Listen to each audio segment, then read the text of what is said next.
All right, we should be good now. Sorry, we had a little issue there, but we got it fixed, got it figured out. It's kind of like, it's funny because the same issues that I've had in the past with conference calls where Andy would go to call me, be like, Davies, and then be like, crap, I was muted. Same things happen on Zoom. So we're back, we're live, we're good to go, fired up. I got some guests on today that are going to share their heart, share what they've been feeling, share what's going on. Andy stirred the fire on the Friday activity call. Absolutely powerful activity call. And the texts I was getting, the calls I was getting afterwards, man, it just gets me fired up to know that there's people out there that are reaching for excellence. And that's the subject we're going to talk about today is excellence. I've got some stuff for you that will help you get on the road to excellence, 4 things on excellence, and then 5 potential blockers, things that block us, things that mess us up, things that keep us from getting to excellence. But let's start with the leaderboards. We'll go all producers over 1,000. We'll start with Rogers and Kim Strotter, $1,026.60. Keith Long, $1,092.72. And Vincio Leon, $1,240.80. Kim Diaz, $1,362.72. Nia Johnson, $1,389.24. Misha Marsh, $1,411.92. Sean Quigley, $1,590.24. Irma Moss Bryant, $1,728. Shadayla McLaughlin, $1,771.32. Mimi Ramiro, $2,679. Vonda Parks, $3,269.40. Janice Prysock, $4,140.48. Thera Radney, $4,271.04. Brandon and Ashley Beal, $4,641.12. Mark and Shannon Hutchison, $5,204.16. Billy and Ada Crane, $6,524.16. Sabrina Floyd, $8,142.84 over 12 apps. Sabrina, you keep coming. You keep coming. I love it. Keep on rocking. I know me and you were texting early yesterday morning as you were getting those Facebook leads coming in, and I'm proud of you. And then number 1 for the week last week, Mr. Jeremico Edwards, $10,702.32. Key leader groups, top 5 key leader and higher. Number 5 would be my group outside of all key leader legs, $7,536.48. Number 4 would be Mr. Eduardo Soto outside of his 3 key leader legs, another $8,142.84. Rogers and Kim Strotter, $10,350 in their key leader group. Jeremico Edwards outside of his 2 key leader legs, $10,702.32. And number 1 for the week last week would be Billy and Ada Crane's key leader group, $10,795.20.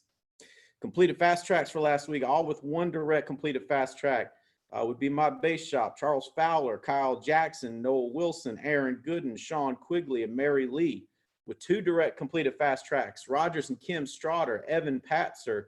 With 3 direct completed fast tracks, Reba Davis.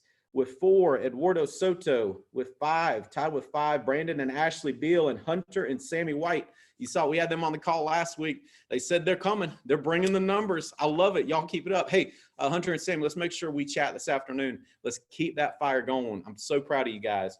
Number 1, he was also on the call last week. 6 direct completed fast tracks. Mr. Austin Heater, way to go. Says it's going to be the shortest tenured key leader in our history. I love it. Enrolled in licensing last week, Sean Quigley had 1. My base shop had 2. Brandon and Ashley Beal had 3. Evan Patzer led the way with 4. Completed contracts last week, Gustavo Mercedes Turan and Roxana Lau both had 1. Evan Patzer had 2. Brandon and Ashley Beal had 3. And Eduardo Soto led the way with 4. All righty. We'll get to some of that other stuff later. Did we get Katrina on the call? Did you see her? Okay. First up, I want to turn it over to Katrina Gustin for a while. She has graciously agreed to join us for a little bit to share just some of the tricks that she's picked up as she has learned and adapted and now killing it with the telesales. When Andy had her on the call last week, halfway through the month, already over 20,000 issue paid after trying something new. So I wanted to have her on the call today. I also want to promote at 2 o'clock. There's a Zoom training that she's going to be on that's going to be all about that. It's going to be a deep dive. But Katrina has graciously agreed to give us some of her time this morning to share a few tricks and things that she's learned that have helped, and also to share some encouragement. So Katrina, if you'll turn your screen on, turn your video on, and unmute your audio, I'm going to turn it over to you for the next few minutes. All right. I've got trash cans in the back. They look fantastic. I'm in the office. Me and Junior are set up out here so we can work together. So that's kind of, I say that's a big help for us. We're trying to make sure that we are here for each other and that we have support and that we have people, you know, taking care of us, because we all go a little bit crazy. I was kind of hoping, Stephen, if you want, I would like to answer some questions. I can give you guys kind of like a high level what I'm doing, but I'm trying to think of what would be more helpful, and correct me if I'm wrong, but I talk a lot, so I want to hear what somebody has to say and what questions they have. Are you okay with that? Yeah, I tell you what, let's do this. If you have a question you want to throw at Katrina, text it to me. Text it to me, and I'll ask it to her. I won't create some chaos, and we can be most constructive. But Katrina, yeah, if you want to start, just give us that high level. Here's some of the stuff I learned. Okay. Well, now we'll do it through text. That'll be easiest. If you'll grab my phone for me, please. Take us through high level, Katrina. Hey, here's what I learned.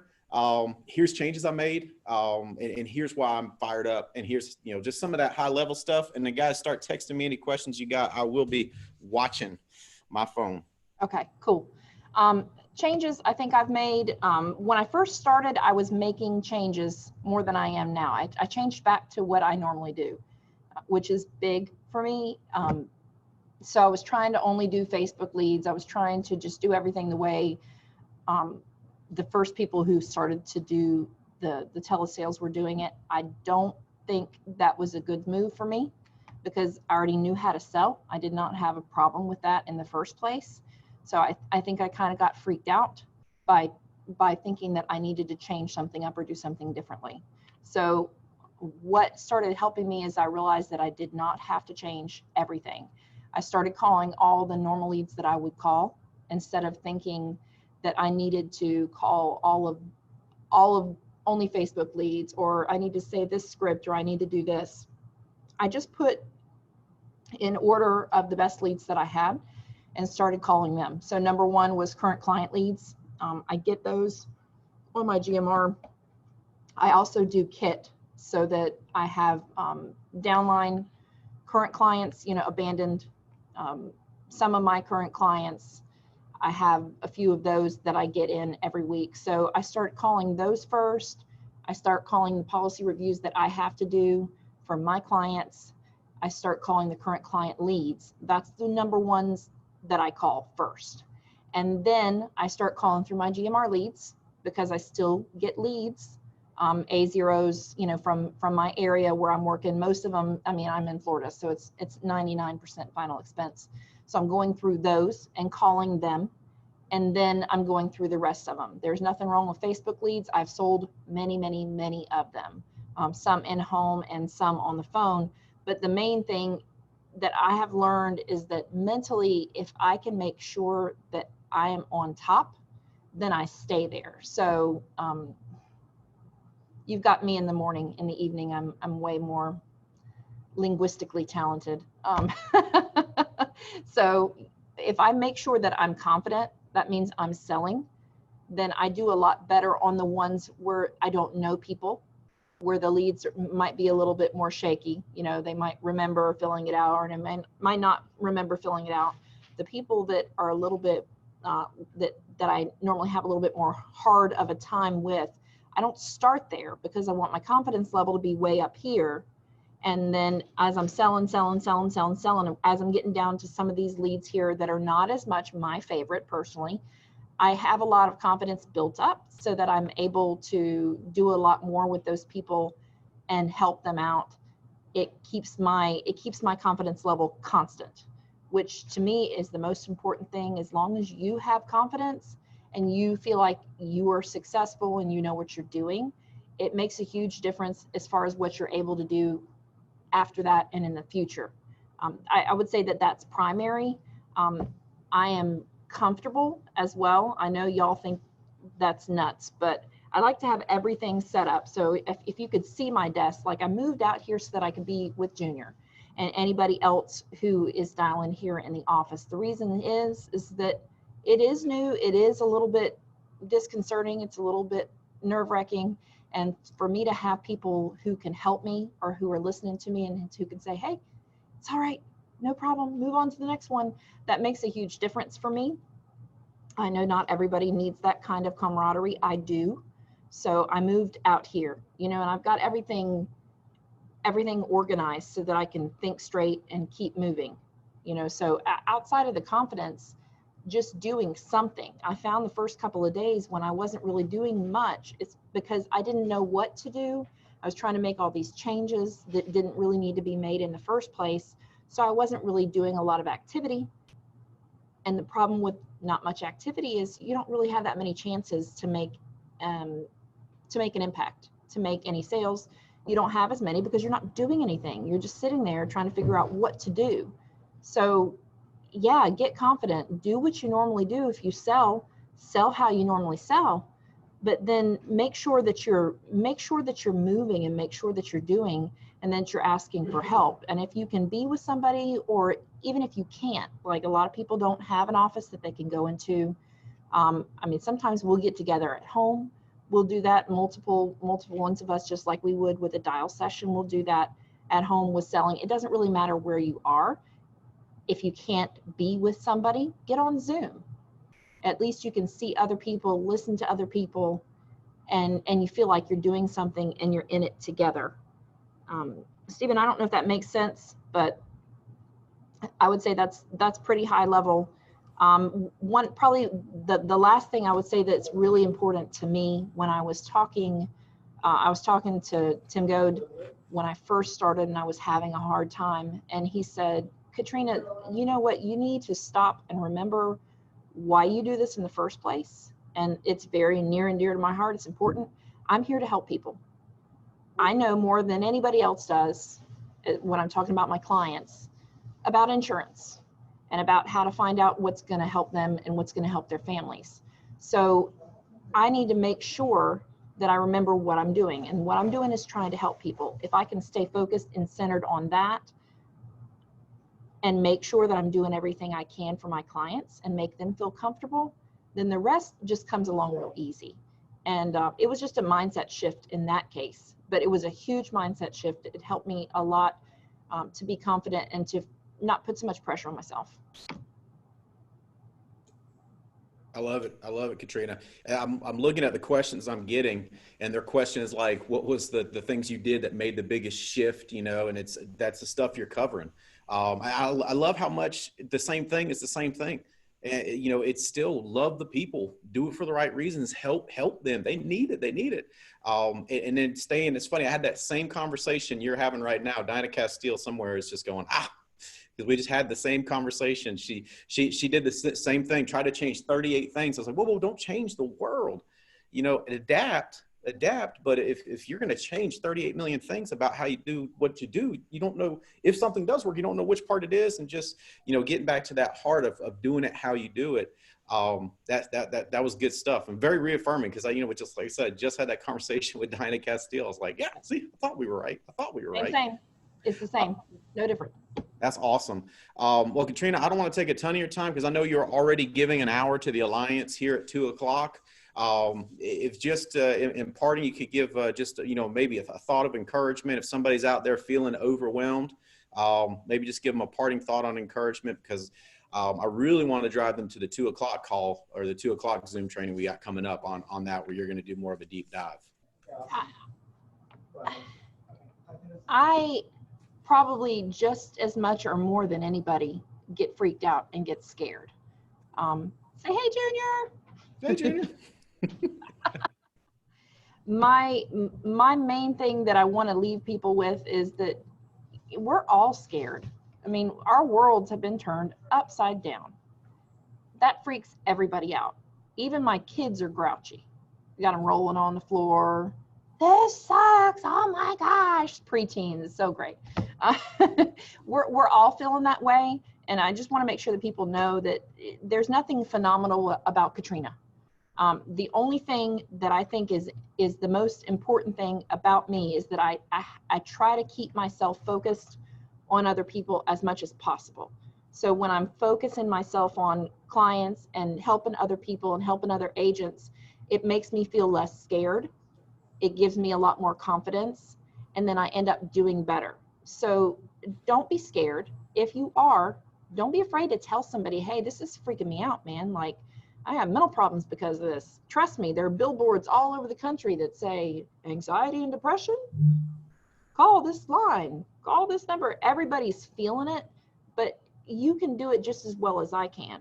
You just have to get your mind to believe that. As long as you think that you can, you can.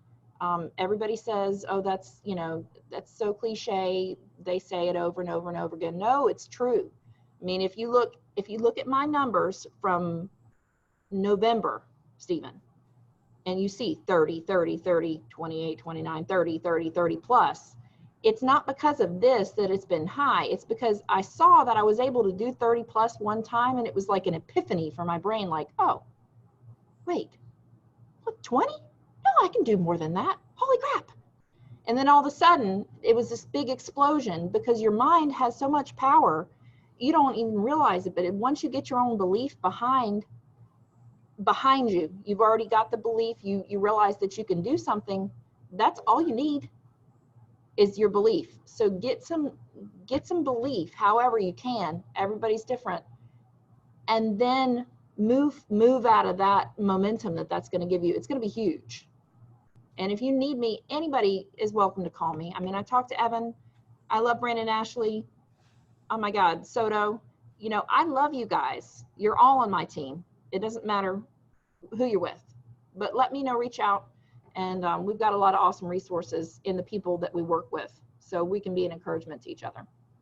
I love it. Thank you so much, Katrina. And I know you said you're not spectacular or incredible, whatever, but I'll tell you what's incredible about you. It's incredible how you were so open on Andy's call. It's incredible how open you're willing to be, going, hey, I was scared too. See, weak people can't do that. Weak people have to have the facade, the bravado.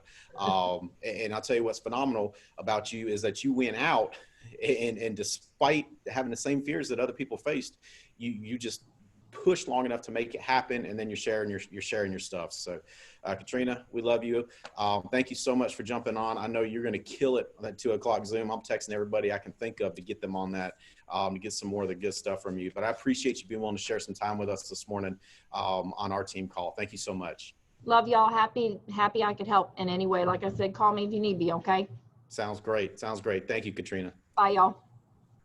All right, now let's get let's get a couple of guys on here that I was texting with in the wake of Friday's activity call, and I love being on a call live and then having people seeing it stir them the way it stirred me.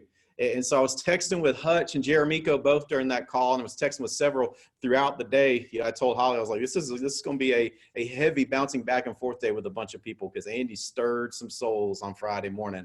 But I want to get a couple of them to share some really new determinations they've made.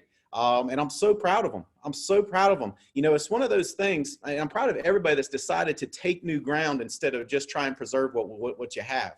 But I'm proud of them for doing that in the face of what is just a world full of fear. Moving forward, going, no, this is a time that we're going to take new ground. I got more in me. And it takes so much humility to go, yeah, I've been checking up. I had more. I could have done more, but I've been checking up. And I love that beautiful humility. So I want to get both these guys on to share what's going on inside of them and what their determinations are. Jeremico, you on with us, brother? Can you turn on your camera and turn on your audio? Yes, sir. I'm here. Stephen, can you hear me? I can hear you loud and clear, man. Light them up on that stuff me and you have been talking about.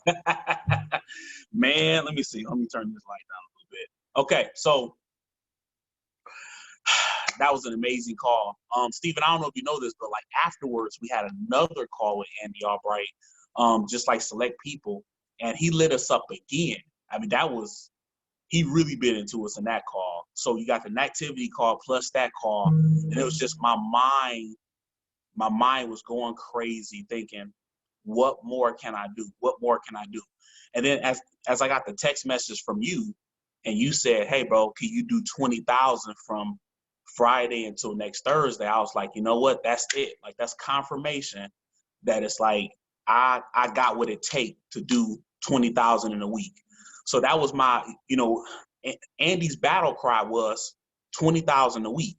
When he was talking to certain people on the TWC, he was telling them the same thing. This was Terry Edwards and Marcus, and somebody else was on TWC. But anyway, he was telling them the same thing. He was saying, hey, since there's no driving time, I think it was Katrina Gustin too, he was telling that too. Since there's no drive time, you can get more appointments in.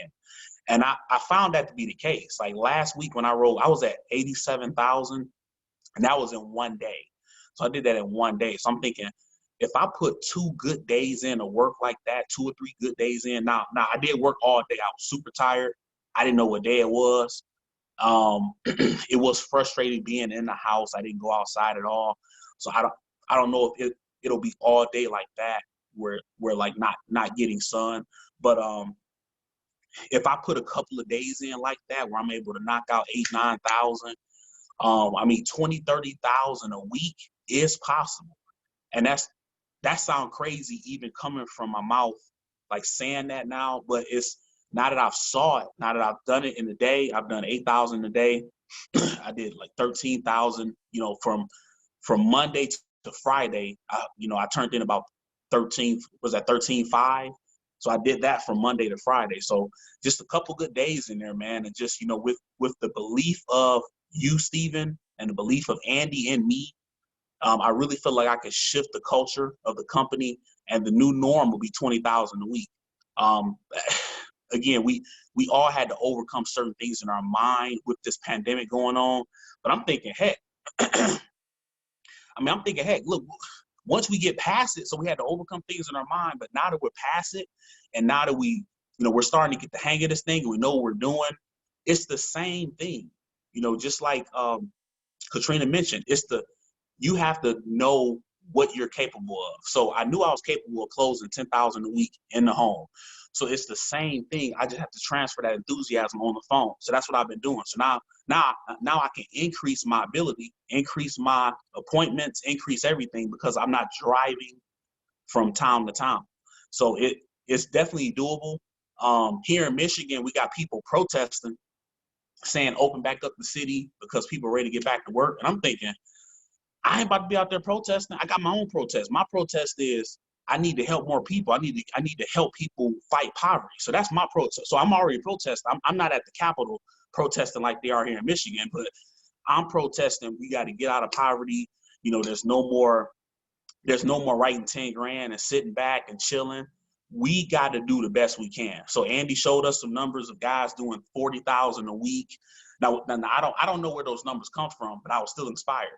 Even if it's annuities and production, I mean, if it can be done, it can be done. So even if I do half that, that's still pushing the company forward. So whatever I can do to lead the Davies Nation through this, whatever I can do to push the company forward, I'm here. I'm here to do it. So this week is my first week. I'm going for the 20,000, and then every week after that, it's like, that's the minimum right there. So I can do 20,000, and then I can relax because I put my numbers in. And then again, I'm opening myself up to grow my capacity. To go from 5,000 to 10,000, I seen how I had to grow my capacity of what I could handle, my work ethic. So now that I'm going from 10 to 20, I do have to grow my capacity to do that every single week. And then I'm at a whole nother level. So thank you, Stephen, for pushing me.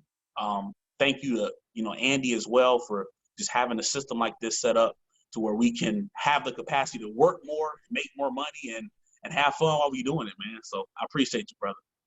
Appreciate you, man. Appreciate you. And you make a good point. I mean, you make a solid point there. There was one thing you said I want to make sure everybody heard. He said, I figured I could be the one that sparks the change. I figured I could be the one to answer the call. The power of one is so huge. It's so huge.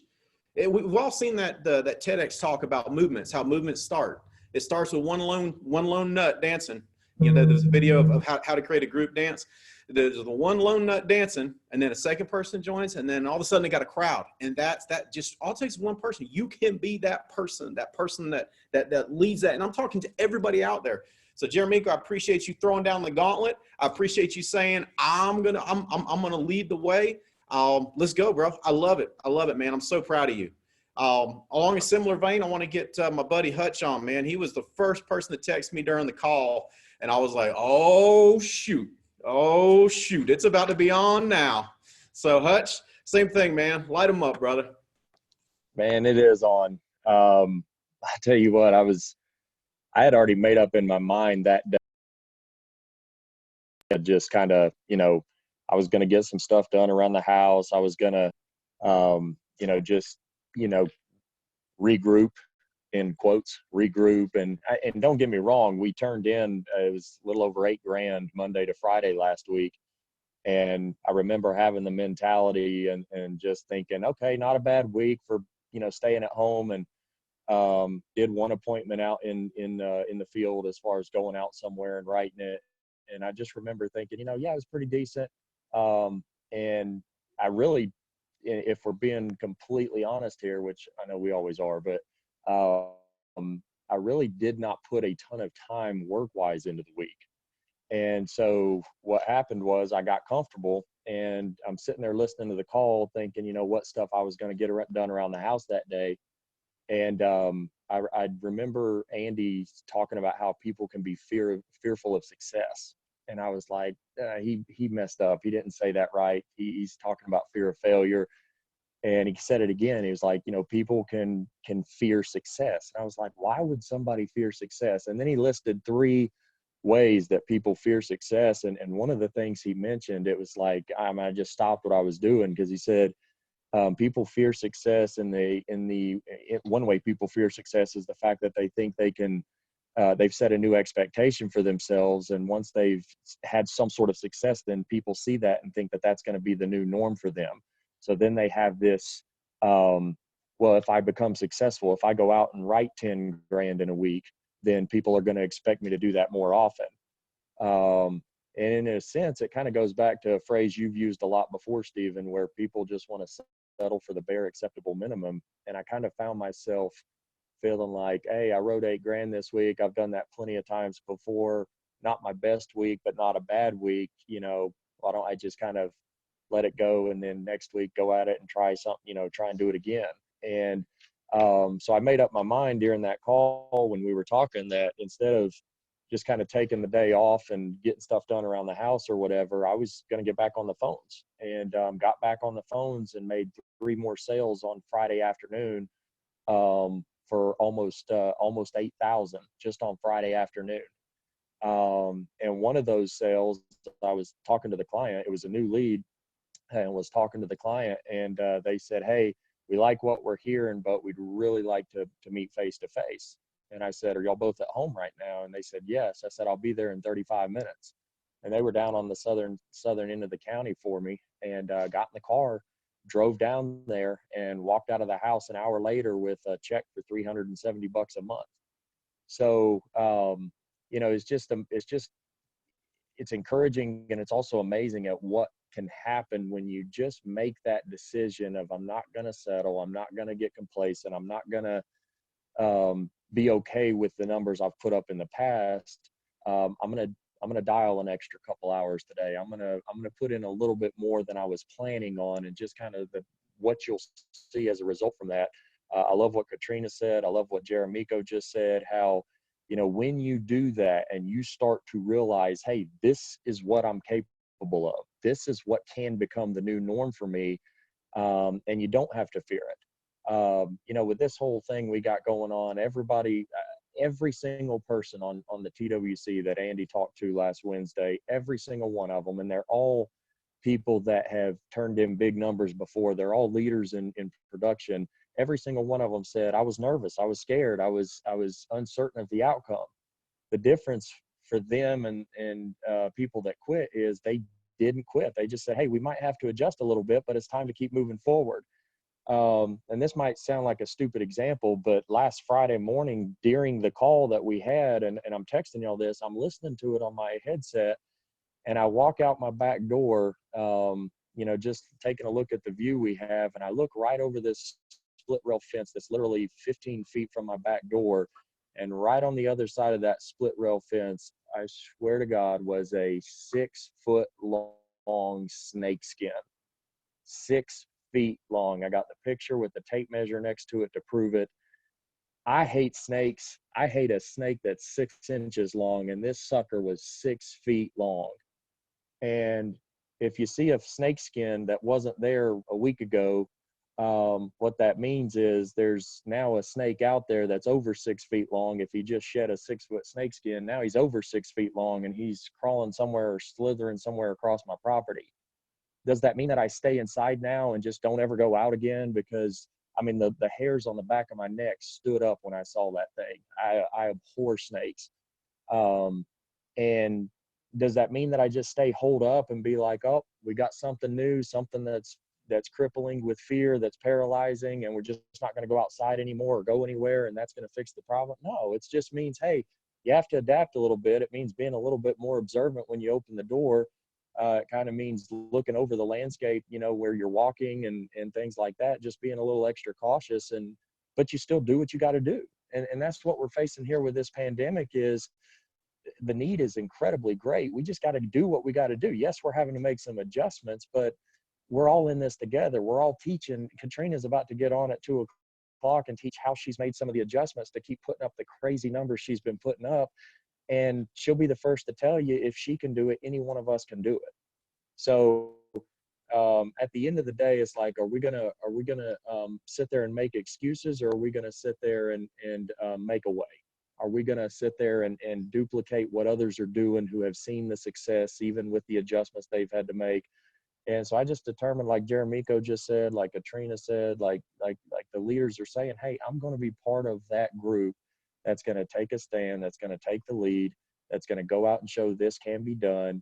And the numbers will back it up. The numbers will show it if you're willing to put in the work. So just something that's been stirring in me over the last few days. And whereas in years past, weeks past, months past, I might've been like, I just wrote $8,000 in the day. You know, Stephen, I remember when, you know, when the norm was, hey, issue pay 20,000 a month.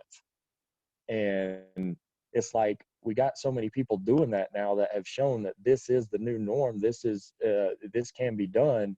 And now that so many people are doing it, that's where we're raising the bar a little bit higher and saying, hey, now let's shoot for 15,000, 20,000 a week. And it's doable. People are doing it all across this country, with NAA and without NAA. People are doing it all across this country. So there's no reason why anybody listening to this call can't get out there and do it too. And just voicing what Jeremico just said, I mean, I'm sitting here saying, hey, I'm going to be part of that group that's going to take the lead, that's going to show how it can be done.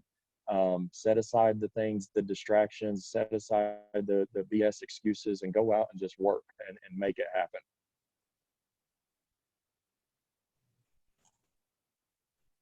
I love it, dude. I love it. Thanks for sharing, dude. And thank you for your example. And same thing for just being transparent, going, in the past, I've let up.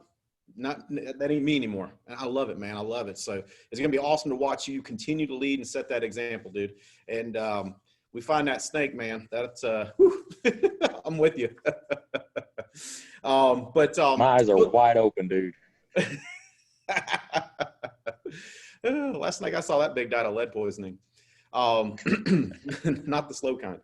All right, so I want to get going. Just one quick thing before I get into the subject of excellence today, and this is going to feed that. So one of the things that Andy's been sending back and forth with some of the leaders is, who were your big three in life premium, and where does that rank in the company? Now, my big three in my base shop, which includes everything outside of Soto, and I'm pleading with all my key leaders, please go agency manager. Please go agency manager. Let me know. I'll help. Whatever we can do. Go agency manager, and that way we got more. But my base shop, which is outside of Soto, was the number one if you took the big three in life premium. In other words, who are your top three life premium producers? For March, that was Hutch, over 37,000, number one. Billy Crane, just short of 23,000. And Jeremico had 18,000 issue paid life premium.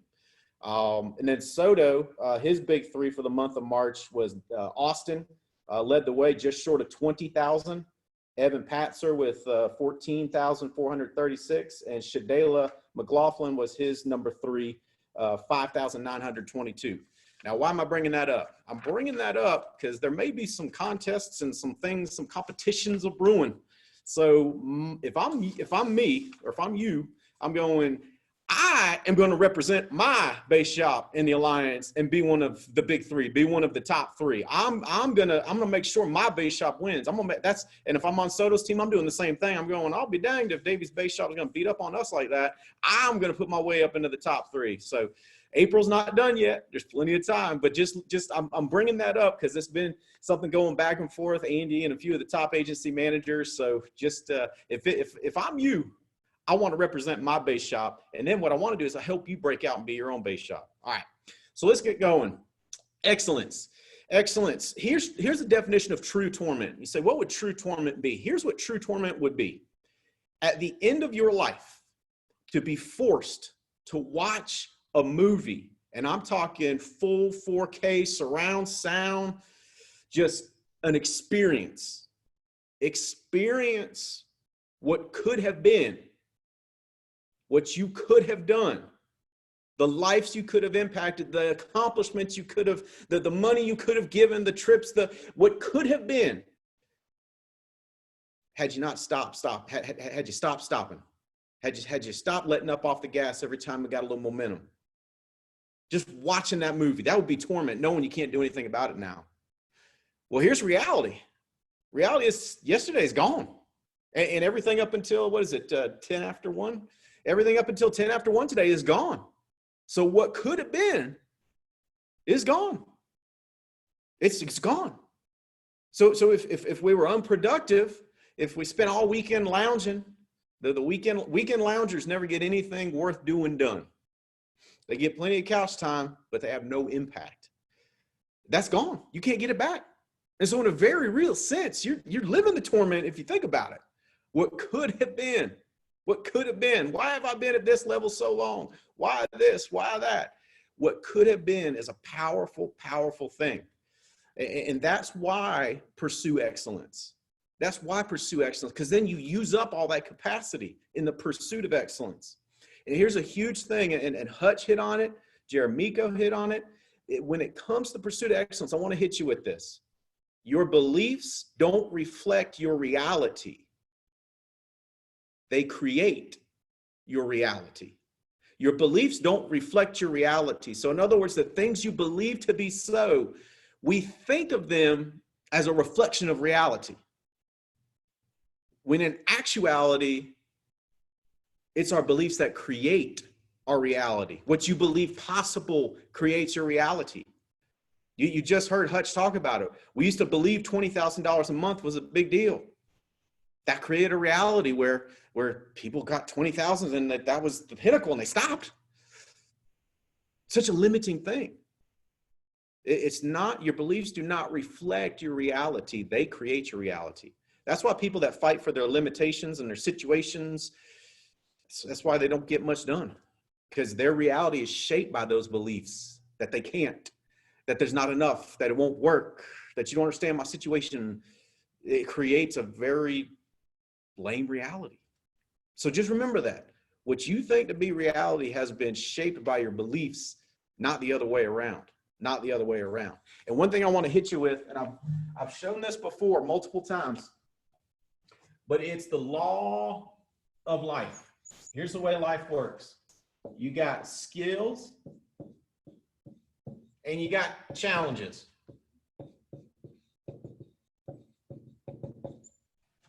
As your skill grows, If you want to be happy, you must grow the challenge you take on. So here's what happiness in life looks like. It's where we grow the challenge we take on as our skills grow. What lives under here? Boredom. Another thing called uneasiness.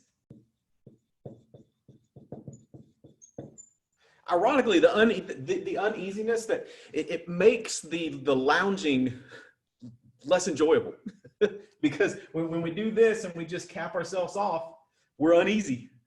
So we're not really at peace. We think we're lounging, we think we're relaxing, but there's an uneasiness there because we know when we can do more. Does that make sense? Here's where we reach for distractions. That's when we binge watch or pick up a vice. It's all bad stuff that lives under the curve. And what most people do is right at the point of what they think is comfort, they flatten the line. They flatten the curve. And that's why most people peak at some point of accomplishment and then just stay there. They just stay there.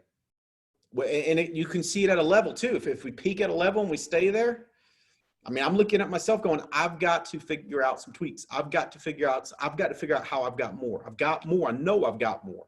So be crystal clear. Like last week's talk, some people said you stepped all over my toes. Like, hey, I was stepping on mine too. I'm just glad you heard it as well. Does it make sense? So it's something for us all to think about. Where am I at on this curve? Am I flat? If so, why so? That's the stuff I'm going to get into here when it comes to excellence. Now, one thing I will tell you, be crystal clear. Excellence is hard work. Excellence is hard work, but it's in the pursuit of excellence that we find happiness and fulfillment. See, that's what lives up here.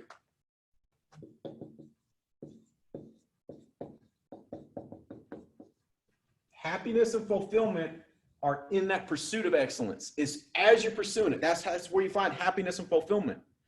That's why down here, they're not truly happy. That's why they need the distractions.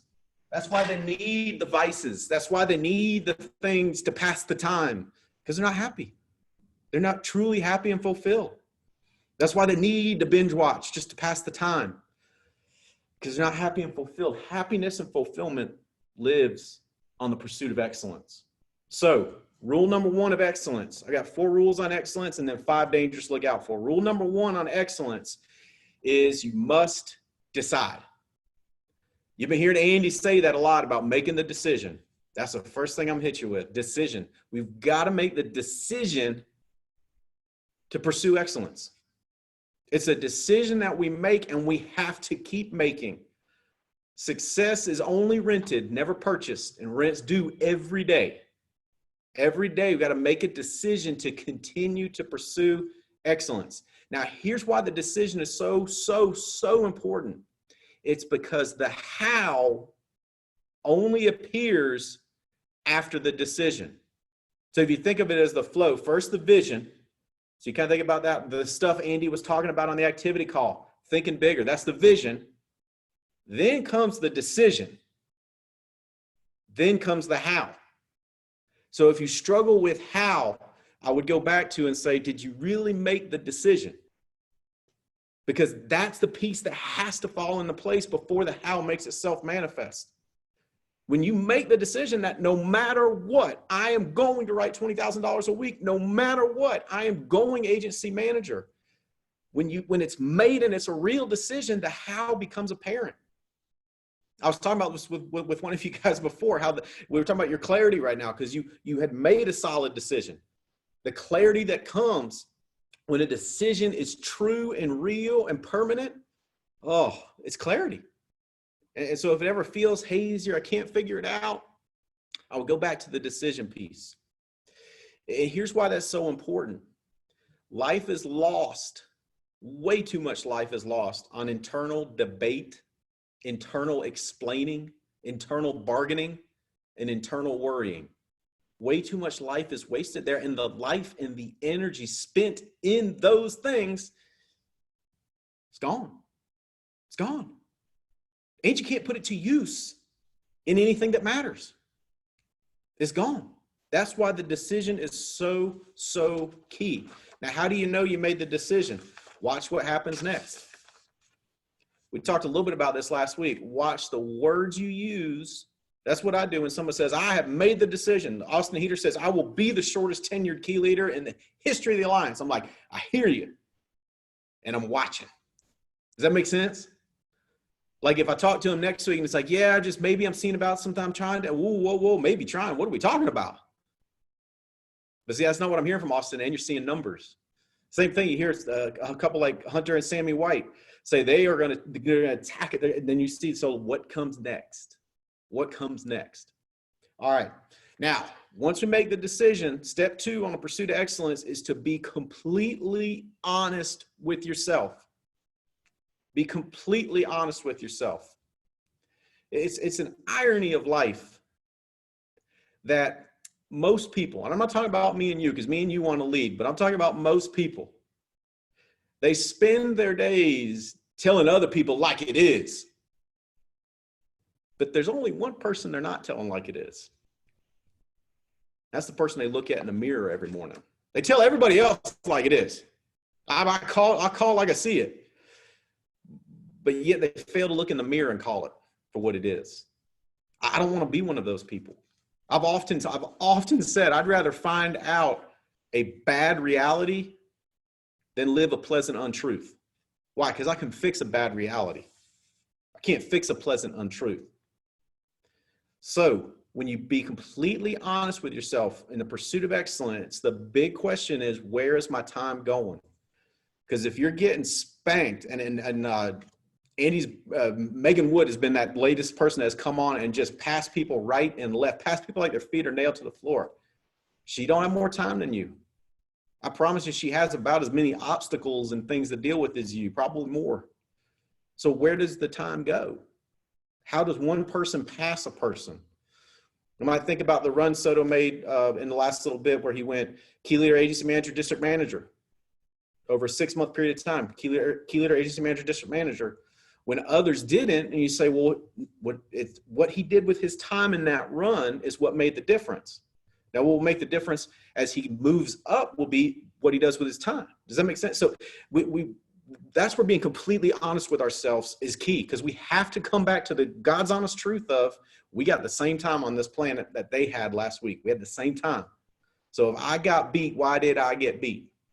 Sabrina Floyd's been someone that has been coming on and passing people. You saw her shoot up the leaderboards last 3 weeks. She ain't done. She's determined she's going to be one of those $20,000 people, $20,000 a week producers that are going out and finding $20,000 a week producers. What's she doing? I can tell you she's doing different stuff with the time that she was doing previously. I can tell you she's been being honest with herself about her calendar. So complete honesty is the key here, because anything else gets us nowhere.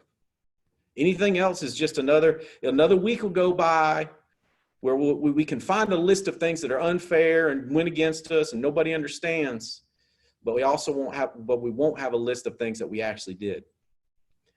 What shows up in the numbers? We talked about this a few weeks ago.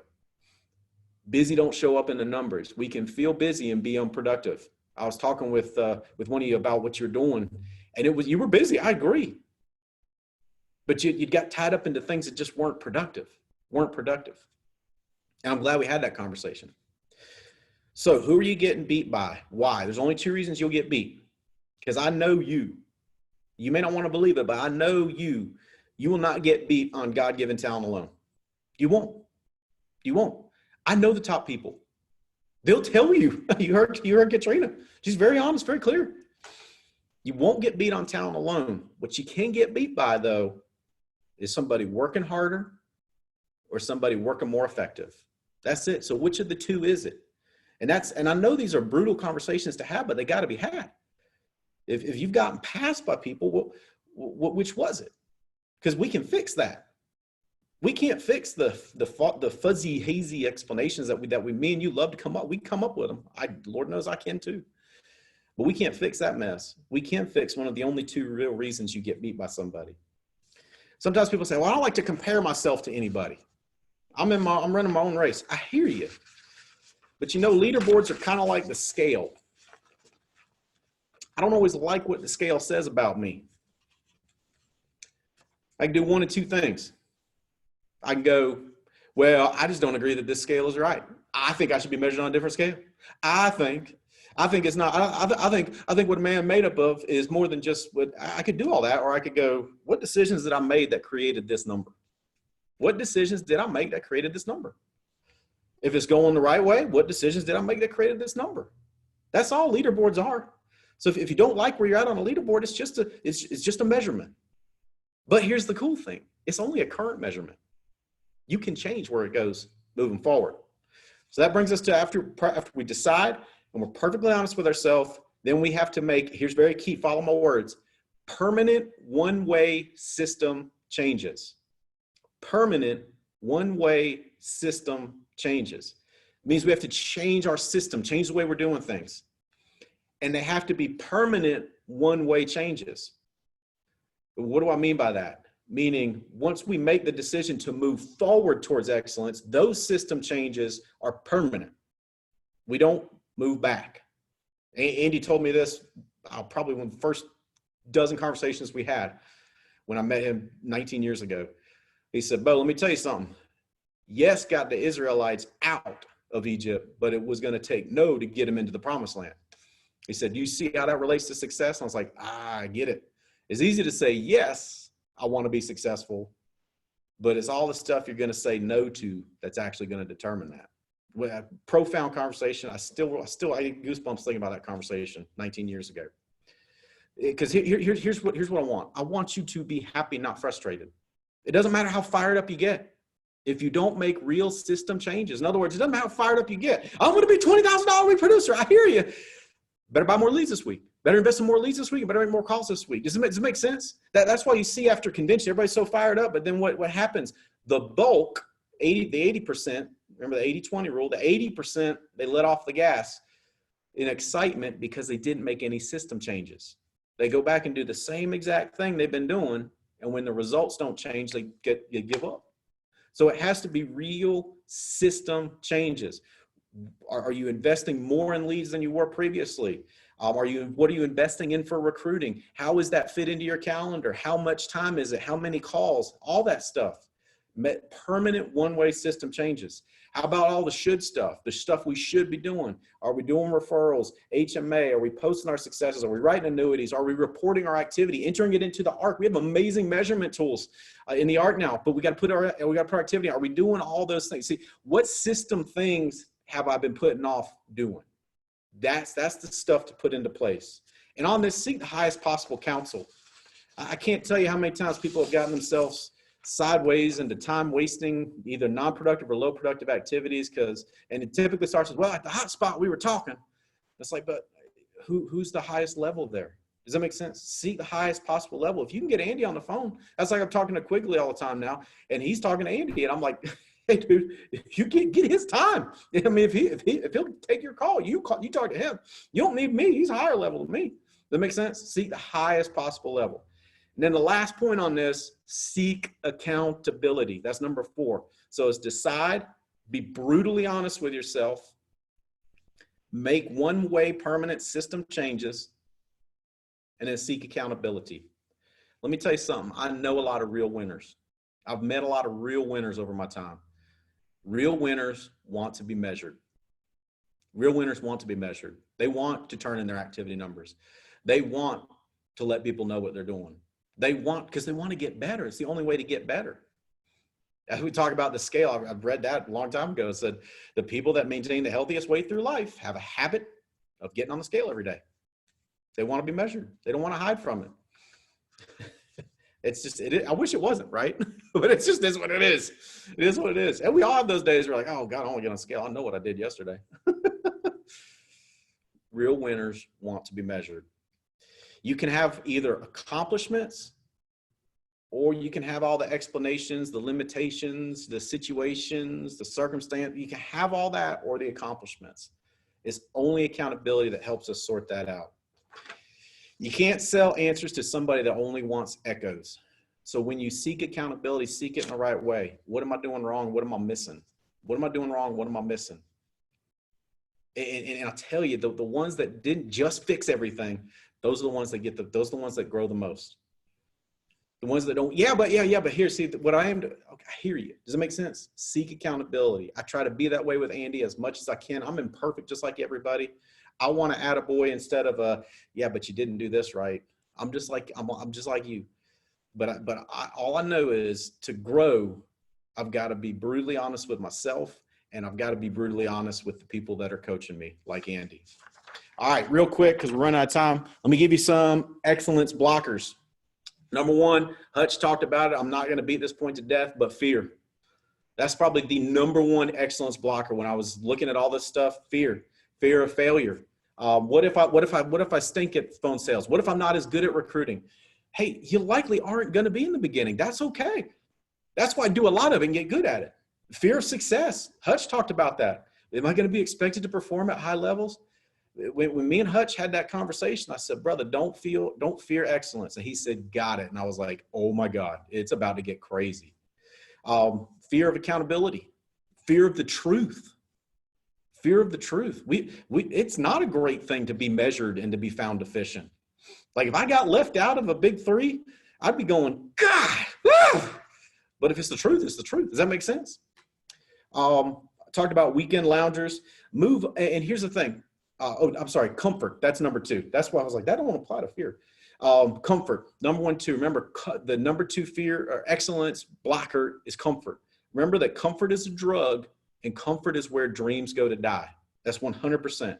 Weekend loungers never do anything worth doing. I promise you. And when it comes to comfort, move up bare minimum acceptable standard. I've had this conversation countless times. When I'm trying to help somebody move and they'll say, I guess I just got comfortable. I'm like, comfortable, but your current financial situation sucks. Don't be comfortable there. Don't even be comfortable when it gets good. Don't get comfortable. Comfort is where dreams go to die. Number 3, association. Association. If you want excellence, you can't be around people that don't. You can't be around people that will discourage you. Choose people that will push you. Choose people that will make you uncomfortable. I love people that make me uncomfortable. I love people that when I look at their activity, I go, I did less than I could have. Why? Because that's what's going to push me towards excellence. Not people that say, it's okay, as long as you tried. Like, I don't want those people in my life. I want people that will challenge me.